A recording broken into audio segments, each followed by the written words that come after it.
But now you know we play. I'm Kim Hagelman. I'm on the board, and it's been my pleasure this year to put together programs for us. And I say this every month, but I'm going to say it again today. It's very cool that every month we see different people coming. So today it occurred to me as you were all introducing yourselves, we have a lot of communications and marketing people in the room, which we typically don't. So this obviously is a hot topic, and we're thrilled that you all came. And I would just say, if you are one of the marketing and communications folks, you are welcome to come back anytime. We'd love to have you with us. Just a reminder that if you're working on CFRE, is anybody in this room doing that? Awesome. So these classes, these luncheons are all certified or accredited through CFRE, so make sure you, because I spent a lot of time on that stupid website getting this stuff registered.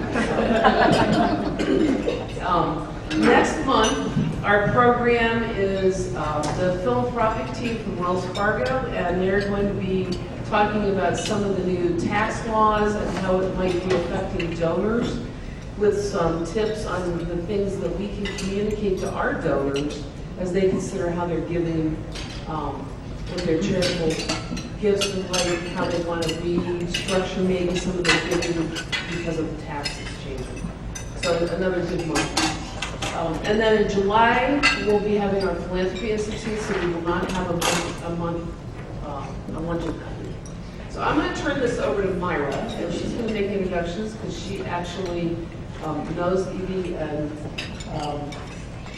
there you go. I'm wearing a couple of hats today, and the one right now I'm pleased to be wearing is as a board member of Pisgah Legal Services for almost 5 years, I think. I get the privilege to work with Betsy and Evie in their work in coordinating a over $1 million annual fundraising plan each year, and supporting a number of events that Pisgah Legal is doing.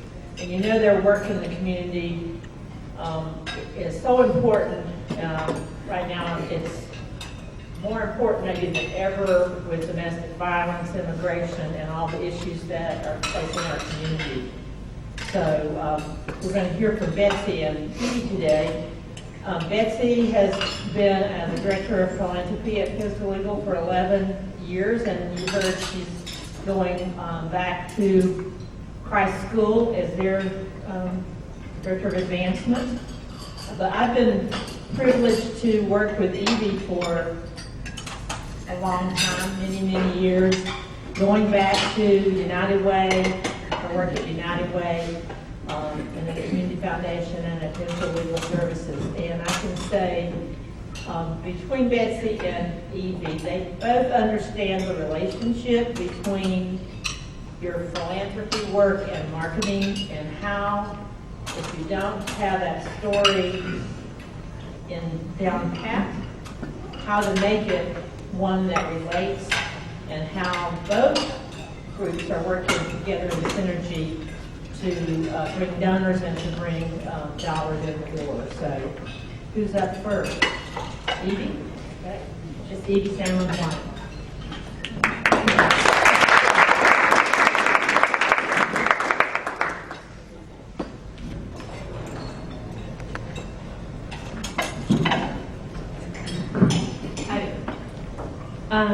So what we're going to do today actually is I'm going to be presenting, and then Betsy came along very graciously.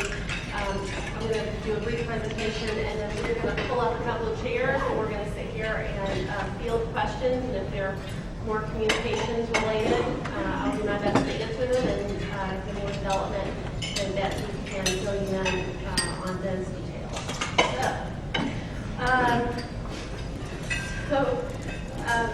The very nice people at AFP who asked me to do this actually came up with the title of the presentation and the description, Worlds Collide, which I thought was great. I don't know about you, but whenever I hear the phrase worlds collide, it It always evokes George Costanza. He was a character on Seinfeld, a TV show that some of you remember, some of you, like me, watched religiously, and others of you who don't remember it. It's worth a few watches just for the popular culture reference. In this particular episode, George was trying desperately to keep the world he had with his friends separate from the world that he had with his girlfriend. In this and pretty much everything else that George tried to do, he failed miserably. But for those of us working on nonprofits, I would argue that you want your worlds to collide, especially whenever you're considering development and communications. Do this right, and unlike George, you will not fail.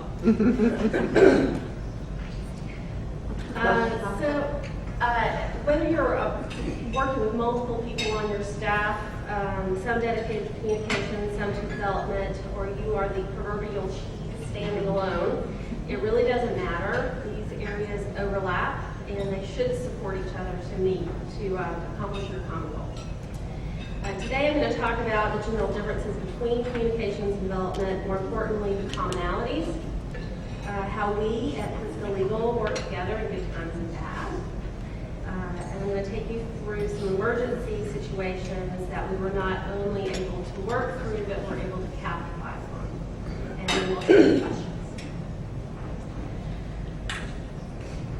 So first of all, let's talk about development and communications and differences. And I realize that if you ask 10 different people this question, you might actually get 10 different answers.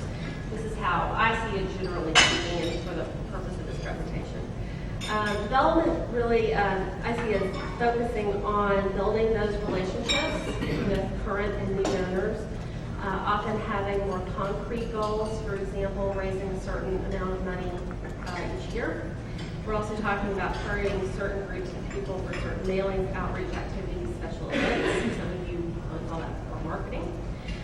Communications, on the other hand, I see as having less concrete goals and sort of ongoing efforts to inform the community, thank donors, attract new audiences, and creating the tools that fundraisers and all the members of your nonprofit need to make the case to your donors and others in the community about the value and relevance of your nonprofit and why it deserves support. This includes your website, print materials, e-news communication, advertising, working with the media. Sometimes you have communications, planning, and executing your special events. Sometimes more of that falls to development. It really depends on your shop. But communications is usually at least creating some of the materials, videos, invitations, promotion work for those events. And in terms, again, of these multi-person departments, I realize that some of you are just 2 or 3 people in a shop, and some of you are wearing all of these hats. Regardless of where you fall, you both need clear and effective messaging, great stories that succinctly and effectively tell how your organization is different and how you're accomplishing your mission, and have the ability to be compelling and engaging to the people that you're trying to reach.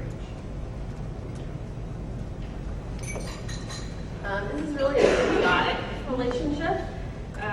Just as a bee needs a flower for food, the flower needs a bee for pollination. Development needs these effective tools to make the case to donors. And as a communicator, you don't want all these great things that you've worked on to be sitting on a shelf somewhere. You need development to be getting those materials out to those who want to see them. So in terms of talking about how we at Pisgah Legal Services work together, in good times or calm times, it doesn't seem like we've had any of those lately, but in general, the way that we work together is that at the beginning of the year, Betsy and I will come up with a general calendar of activities for the year, mailings, big events, goals we need to accomplish. We share those plans with each other and members of our team, and we make sure that we are all on the same page and we're coordinating our efforts together. For example, we know there will always be an end-of-year giving push. In the fall, I know that as the communications director, I'll be capturing compelling client stories. I'll be designing materials for direct mail, for example, and sharing those stories online with the media. Betsy knows that she'll be working on mailing lists, segmenting special mailings for our closest friends and supporters, setting up one-on-one meetings and phone calls that complement and build on that mailing. Our collaboration does not end with the general planning. Before I ever start a major communications project, Betsy and I sit down together and we talk through it and say, what type of story is it that we need to be telling? What's resonating with donors right now? What are the messages that need to be conveyed? We even discuss ideas for the most relevant client stories that we have. In bad times, and it seems like we've had quite a few crisis moments in the past year, our executive director, Jim Barrett, he doesn't use this exact quote, but it's pretty close. Jim has said repeatedly, never let a serious crisis go to waste. And last year we had a couple of situations I wanted to tell you about. The first being a very difficult time for immigrants in Western North Carolina. For us, it actually presented a new fundraising opportunity. For those of you who don't know much about us, Pisgah Legal is a nonprofit that provides free legal services to very low-income people in Western North Carolina. Our services are primarily concentrated in a 6-county region, the darker blue that you see here. But our immigration services actually extend to 17 counties in Western North Carolina. So in January, new executive immigration orders came down, and the language in these orders were very broad, and it resulted in a great deal of confusion and panic for immigrants, and that was certainly true not only across the United States, but here in Western North Carolina. Pisgah legal staff and volunteers had a 253% increase in calls for legal guidance about immigration. It was we were absolutely flooded, and people were terrified.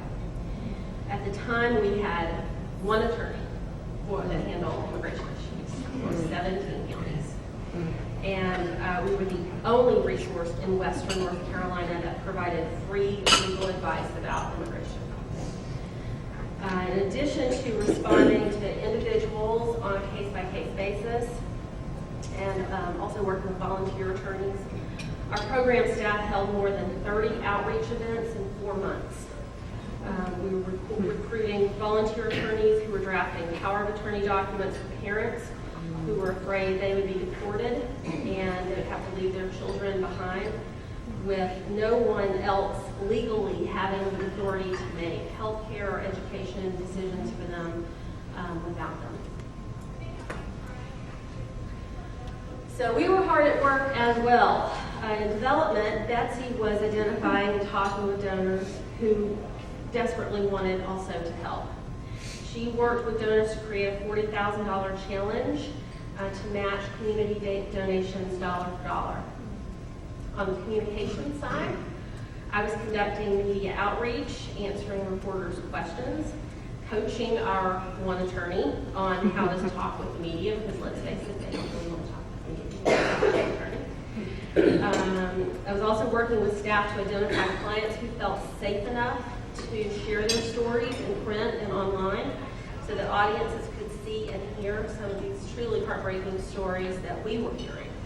And we were also pushing all this out on social media and in print. This is our newsletter from that time last year.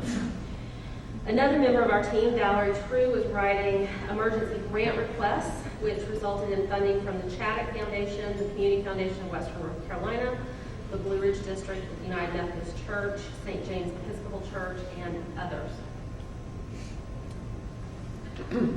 So I am a planner by nature, and flying by the seat of my pants has not always come easy to me, but it is something that I have learned at Pisgah Legal, and I'm grateful for that, actually. Because this crisis actually presented an incredible opportunity for us to raise funds and expand services to people who desperately needed them, for a program that As far as I know, we had never targeted for a broad fundraising push before. It was quite simply an amazing experience as we were being flooded with phone calls from schools, churches, bilingual volunteers, and people who just wanted to help. We started out by hosting a lunch and learn event for more than 200 people at Trinity Episcopal here in Asheville so that we could inform folks about how changes to immigration policies were affecting their neighbors. Later, we offered a special migration event that allowed donors to migrate and enjoy a multi-course progressive meal downtown, starting at Curate, moving on to Limones, and ending at the block off Biltmore, where our supporters could hear firsthand accounts of what was happening from staff who were on the front lines serving immigrants. This Giving Challenge went on for several months, and ultimately we raised enough money to hire a second attorney and expand services that continue to engage more volunteer attorneys and help more immigrants than we've ever been able to before. And the interest in this program and what was started last year has continued on. In January of this year, more than 25 local restaurants held a new event called the Global Table. And this was featuring chefs who had prepared foods from around the world. This event was largely organized and brought about by the chefs and restaurant owners who were so moved whenever they learned about this work that they came to us and said, how can we help? And again this spring, our efforts are continuing after the recent ICE arrests that I'm sure you've heard about that were happening in Buncombe and Henderson County. We are again issuing a $40,000 challenge that you can read about as a cover story of our May newsletter. Hot off the press, and we've got copies of it right over here on this table along with some other materials. It's also available on our website, thelegal.org. So if that wasn't enough, we were busy last year. We also had another interesting crisis situation. I'm going to drill down a little bit in terms of practice of telling the story and encouraging donations with this example. It was around this time last year that we lost more than $500,000 in state budget cuts that had been earmarked for legal services. And after talking through it internally, we shared this news with the media and our friends and supporters. The way that our website's set up, we have sliders that are moving in rotation, and one of the sliders became about this story, the lead slider actually. But whenever you clicked on it, you went into a page that gave you a little more detail. So what this page does is, number one, it's stating succinctly what happened, because remember, one sentence online is actually a paragraph to your eye. It has links to media stories so that we could show that not only was this affecting us, it was legal aid cuts that were happening across the rest, all of North Carolina. And in particular, I included a link that had a radio interview by VPR with our executive director, Jim Barrett. So as people are reading through it and they want to drill down and get deeper, they have that opportunity. The links are already there in the stories. We also highlighted a client story of a dying father who needed our free legal services to make arrangements for his teenage daughter so that she wasn't going to go into foster care whenever he passed away. The second half of this page, after we're stating our case, the need, and giving an example of how we're providing critically important services to real people, I think it's very important to then make it as easy as possible for people to make that donation and not make them search around to find a button or go to another page, keep them where they are, and just work it into the text. So first, we start by very clearly stating that we are asking for help. That sounds like a given, but it's not something that people always do. Second, we included links to giving online, or if they needed someone to speak to, there's a direct link here to Betsy's email and her phone number if they'd rather be placing a call to her. We included a push for our endowment because we know that funding is likely going to continue to decrease over the years, and we need that permanent, stable funding source. We encourage folks to talk to others about what's happening, and last but not least, we thank them. Going through this, I want to also be sure and acknowledge all the great people that we have on our fundraising team who work to make all of these efforts successful. We have an amazing group of people, and I realize some of you may be looking at a list of multiple people and saying, well, we just have to do something like that. And the first thing I want you to know is many of us work part-time. Second, the process and the goals are really all the same. And you can engage volunteers in this work and inspire others. For example, the Global Table event that absolutely came to us after they heard about what we were doing in the community. Whether you're a one-person department or a multi-person team, you can use these techniques to accomplish your goals. Three things that I would leave with. Communication is the key. I mean, really boiled down or simplified. Betsy and I meet together at least once a week. Our team meets together at least once a week. In between meetings, we're passing our work back and forth amongst each other, getting new ideas, making sure there's something I haven't heard about that I need to be putting out there, refining and editing all together. Secondly, I would say plan ahead, but stay open to those new opportunities. Look ahead to the next few months or year or even years out, and work the plan. Sometimes we make these great plans and then, I really don't have time. It's mailing out. Do your best to work the plan of your basics, but then also, as cheesy as it sounds, realize that these crises can be really fantastic opportunities for you to do new things and different things. Lastly, I would say support each other as best you can. No matter what your title is, what department you're in, we all have the same goal, whether that's saving the planet or finding great homes for animals or helping people in need. Help each other out and have fun doing it. So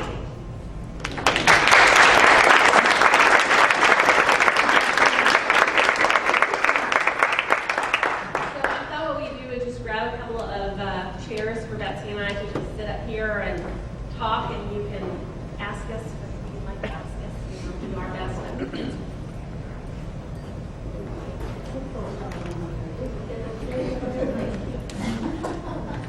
Does anyone have questions? Oh, is it up here? What are the chances that the global table is something that will continue year after year after year? Are these people They say it's going to be an annual event. really? The people that organize it? Yay, it'll get bigger and bigger. That's the hope. We might need a bigger venue, but yes. Yeah, last year was packed. It ended up falling on the day, I remember the title, there was a demonstration going downtown, and the Women's March. And so we had a good group of folks come in, and then we got flooded by everybody else coming out of the march. So it was a good problem to have, but there were a lot of people in a very small space. Go ahead. Oops. Alex? Okay, so I'm pretty old, and that also means I'm pretty old school. This is very specific, but it just is something I cannot get. Can you explain to me when my millennial communication guru looks at me very brightly and says, we now have 327 people who like us on Facebook. I don't understand how that helps anything. Okay. Why are we spending time paying money to go for that particular activity? Okay, so it is a specific market. Facebook kind of trends older female. Facebook, do you use any social media at all? Oh, no, I got it, but it's that one particular thing I've never been able to believe really helps either communications or fundraising a whole lot. Well, To get all excited about how many fundraising is a people little like bit. it. I mean, I think the jury's still out about how much social media really helps with fundraising directly. Use the mic. Use the mic. Sorry. Yeah. I'd say the jury's still out about social media as being great for fundraising, like really bringing dollars in, but it does generate buzz, and that's good. At least we have found that that's been good, particularly around specific challenges or needs.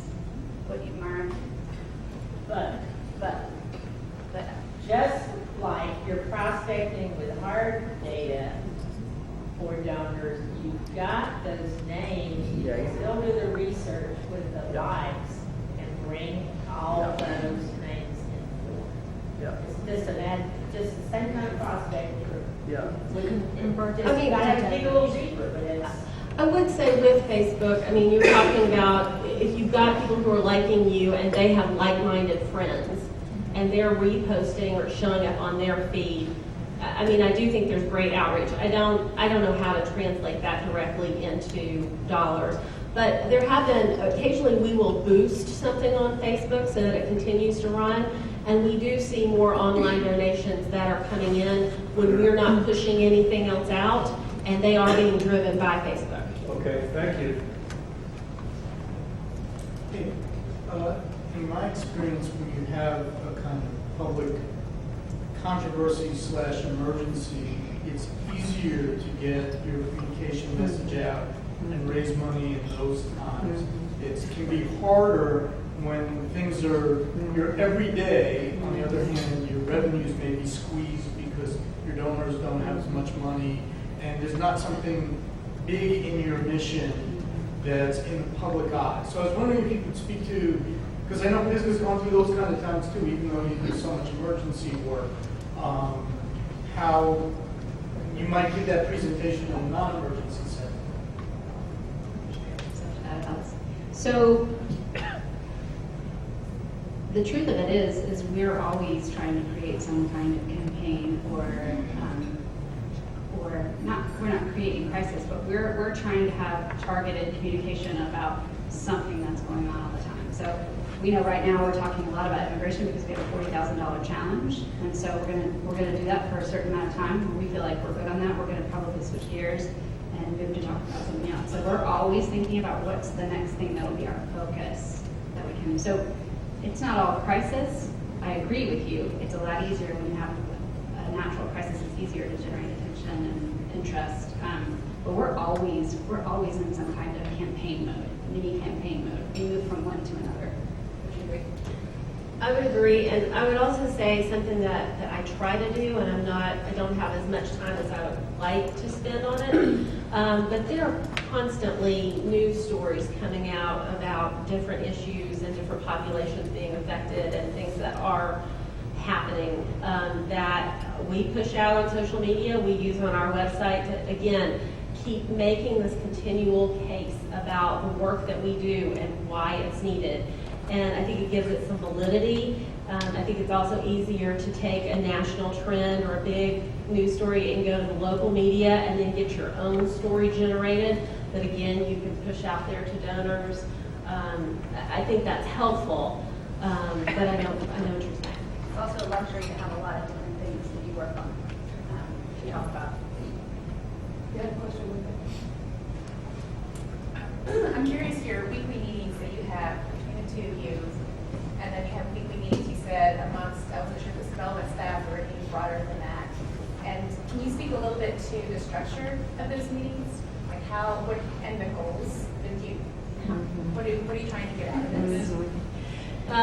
So I hope I haven't given the wrong impression that we love meetings all the time. I personally have a hard time with meetings. I'm one of those people that you give me a task and just let me do it. Let me knock that brochure out. Let me get this done. We do meet once a week for an hour, and we talk about any major projects, things that have come up, and kind of a check-in. And it's mostly the way that our staff's structured. Betsy, me, we've got a couple other people who are development events work. We're all supporting each other, and so it's kind of a catch-up meeting, what's happening, what's going on, and just informing each other. So we will focus on we have a big event coming up in a week, what else do we need to make sure is happening? But then we kind of just go around the table and briefly fill each other in on things that we are working on. It's very helpful for me because sometimes there's something that somebody's working on that I just have no clue about. I work part-time, and sometimes it falls through the cracks, and it's something new. Our donors did something great. Can I interview them? Do you think they would let me feature them in a newsletter? Do you think that I could go to the media with this? It's very informative for me. And are there any program staff involved in those meetings? No, but I serve on the management team, so I bring program information back to the development team. Were you finished? I'm like you in different things. One, I hate meetings, but I also give me a plan and I can work it. But it's that turn on a dime, impromptu, all of a sudden switch gears, and at what point? The legal services for about 3 months, and it will be broken right now. Well, and we do that, so we have it a lot too. It's just, I'm like, but at what point did you guys realize there was a crisis or a emergency thing that you needed to capitalize on and move forward with as far as fundraising, like on the immigration side of things? Like, did you see that it had been coming down the pike and so it was pre-planned, or was it, whoa, this is really getting out of control, let's... I would say that it started just hearing the stories on the staff saying, oh my God, I can't believe we're getting so many phone calls, how are we going to handle this? Mm-hmm. And it was progressing from there. We had a lot of interest from other nonprofits that were partnering with us on this work and talking about how frightened people were, and I think it kind of mushroomed from there. Did you simultaneously then work that beginning of the year plan that you had for marketing or whatever, simultaneous along with your crisis, or did you drop one thing for another? I think that we had something else in mind that we were going to be focusing on. For example, that spring, and it was more broad. I think it wasn't children. I'm trying to remember what it was now.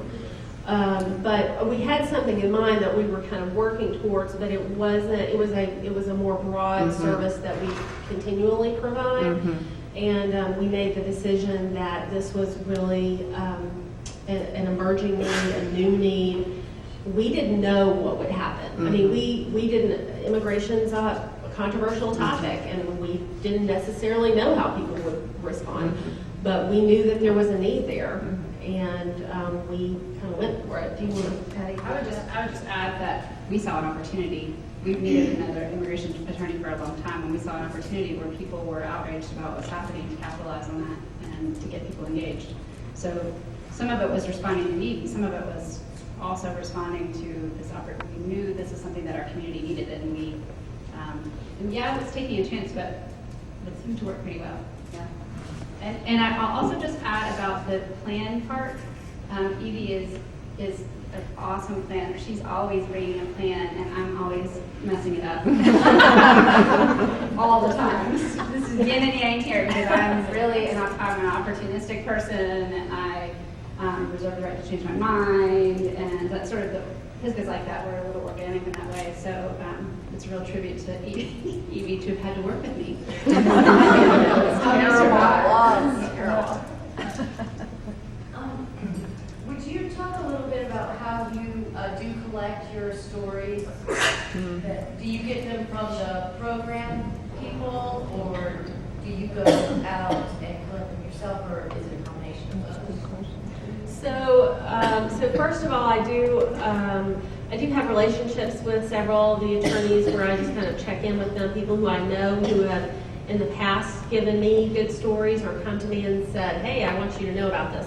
But in general, our attorneys they're slammed to the wall. So it's not an easy thing to get these stories, and even whenever we do get the stories, there's a much smaller number of people who are willing to share that story publicly because they're people who are living in poverty, and a lot of them feel shame about that. So yes, I'm always trying to start conversations and, hey, has anything good happened lately? Sometimes on group emails, someone will be congratulated on winning a case, or they got a first time, whatever.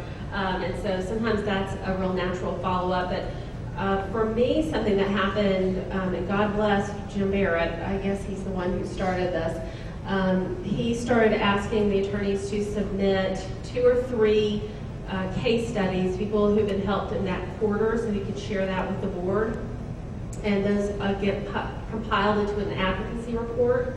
And so quarterly, I have a chance to go through these very brief, they're just a few sentences about a client that the attorneys have submitted, and then I look for the ones that I think are the most compelling, sometimes easier to tell. Some of these stories can be very, very complicated. And then I work with the attorneys to contact these clients, to try to put them at ease, to make them understand that there's absolutely no obligation and they don't have to tell these stories. It's something that I want them to be comfortable with. Sometimes they want to tell a story and they want to be anonymous. So we change their name and we use a stock photo that doesn't look too cheesy. It is the most time-consuming part of my job, but it is the meat of everything that I do. Most of our marketing is very client-based because it's not intuitive to people why poor people would need a lawyer. And so we have to keep showing them why, and showing them why, and showing them why. And I feel very fortunate that there are so many different kinds of needs that we address. I'm never at a loss to talk to people about the different kinds of work that we do and how it is life-changing and so important for our clients. So, excuse me.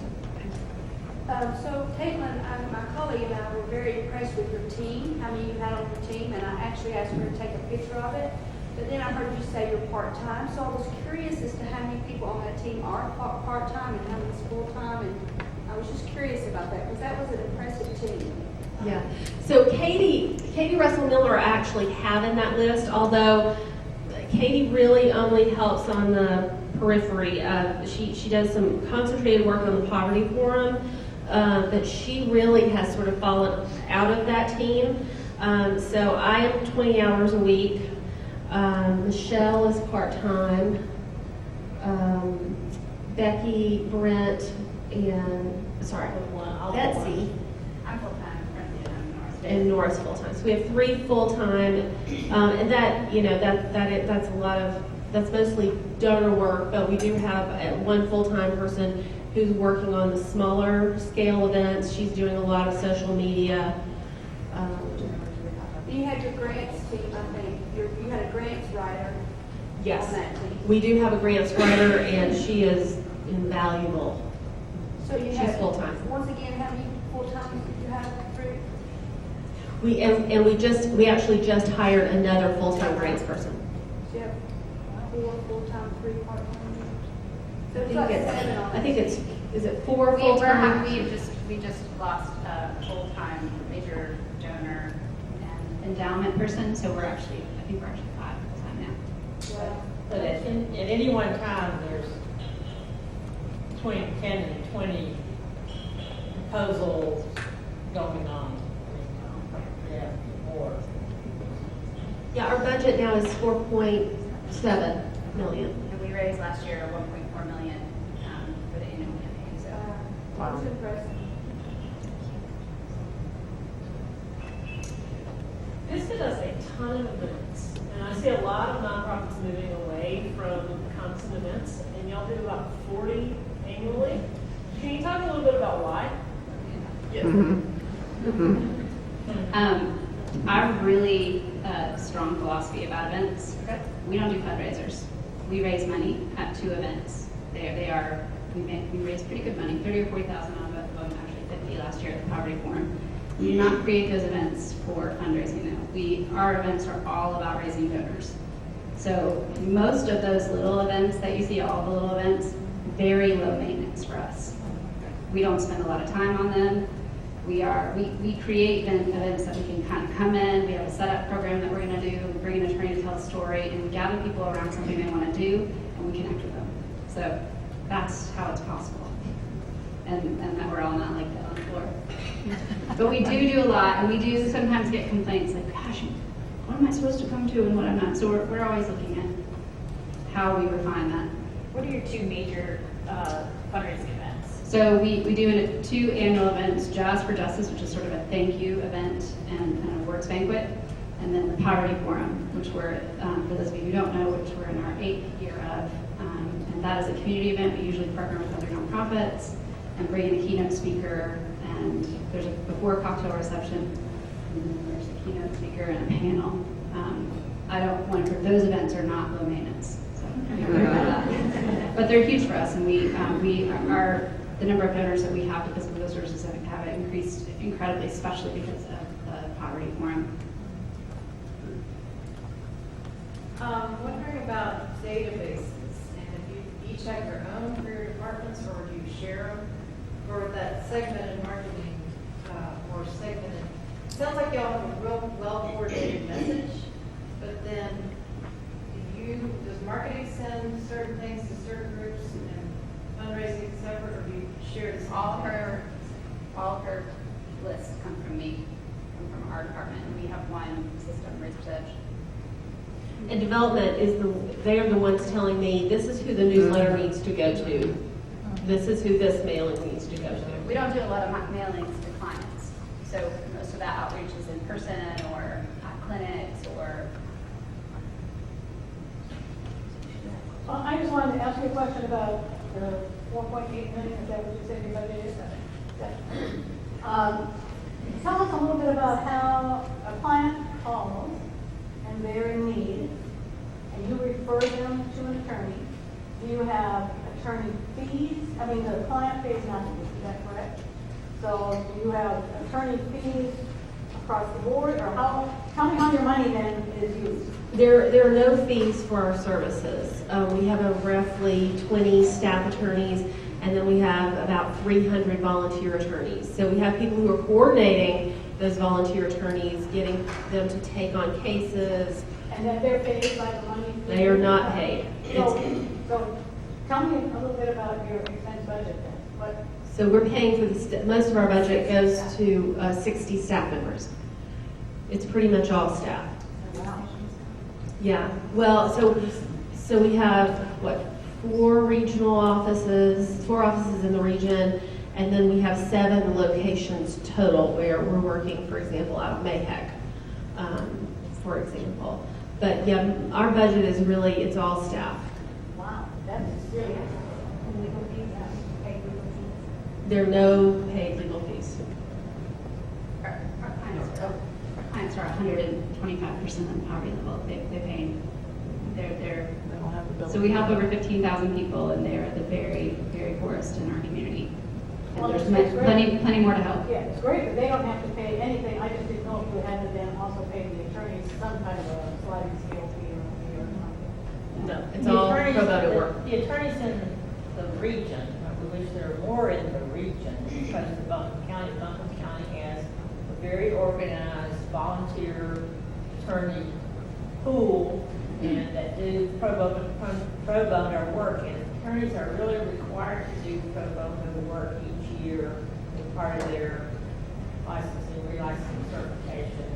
And that's been, so if a case can't be handled total by Pisgah, they're going to get referred to that pro bono base. Or if they're a little bit above the income level, still need to serve some attorneys. We would never be able to serve 15,000 people a year without those volunteer attorneys.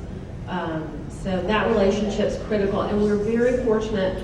We have the bar really, the relationship we have with the bar here in Asheville is extremely strong. We do work with other attorneys in other counties, but we run a program through the bar called Mountain Area Volunteer Lawyer Program. And we are the envy, not just in the state. Charlotte doesn't have this kind of relationship. Raleigh does not have this kind of relationship.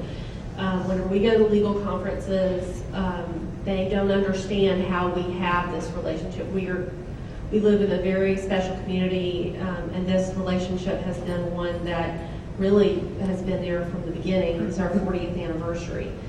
We've been been very fortunate to have such a close relationship with the bar. When you are creating your marketing and communications, do you always have like a fundraising kind of hat on, or do you can you separate the two? Because one thing I'm always talking about, my director, is like our messaging has to resonate and get, but then so I'm always trying to think about like where do you draw the line between your messaging being that donor-centric messaging versus we need to get our messaging out and how you guys work. Versus I'm a lot of times wearing a hat where our stewardship staff is out protecting land, and the donors maybe don't understand, it doesn't resonate with them, but I feel like I need to let everybody know this ongoing process that we have to involve our stewards, long-term stewardship and conservation properties.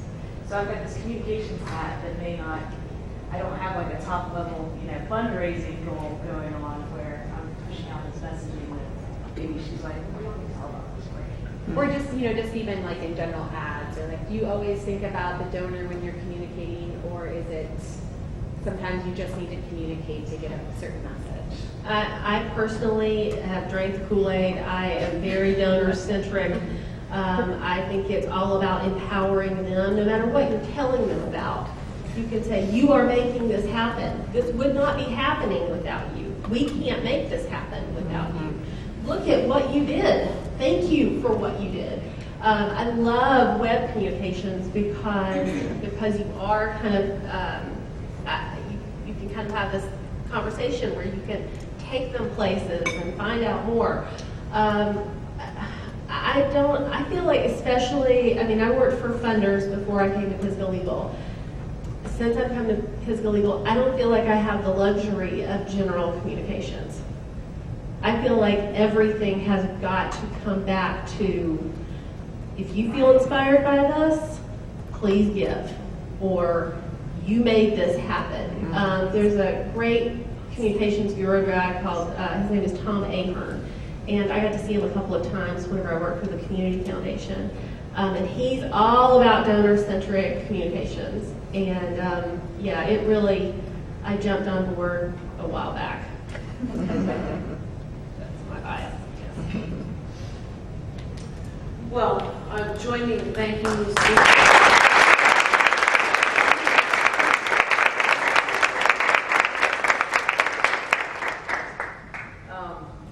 Hope to see some of you next month, or all of you, and be safe swimming home. That'd be great.